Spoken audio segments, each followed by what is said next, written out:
నమస్తే అండి. ఈరోజు మనము మరుగుమందులో 2 రకాలు మీకు చూపించబోతున్నాను. ఇదిగోండి చూడండి స్క్రీన్ మీద కనిపించేది. మరుగుమందులో 2 రకాలండి. ఒకటి పౌడర్ అండి. అనేది తినే దాంట్లో పెట్టేది. చికెన్‌లో గానీ, మటన్‌లో గానీ, కూల్ డ్రింక్స్‌లో గానీ, కాఫీలో గానీ, ఆమ్లెట్‌లో గానీ, స్వీట్‌లలో గానీ దేంట్లో అయినా కలిపి పెట్టొచ్చు. చూడండి ఈ పౌడర్ ఇలా ఉంటది. ఇది తినే దాంట్లో పెట్టేది.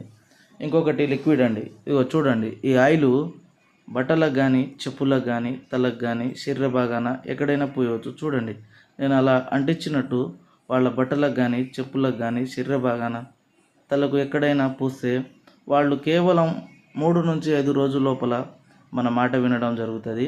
అసలు ఈ మరుగుమందు ఎందుకు పెట్టవలసి వస్తుందంటే, అనేక సమస్యలతో బాధపడుతున్నవారు, భార్యాభర్తల సమస్యలతో బాధపడుతున్నవారు, ప్రేమికుల సమస్యలతో బాధపడుతున్నవారు, ఇంట్లో పిల్లల సమస్యలతో బాధపడుతున్నవారు, అత్తాకోడళ్ళ సమస్యలతో బాధపడుతున్నవారు, అన్ని బాధలకి ఈ మరుగుమందు చక్కని పరిష్కారం చూపిస్తుందండి. ఇది ఒరిజినల్ మరుగుమందు.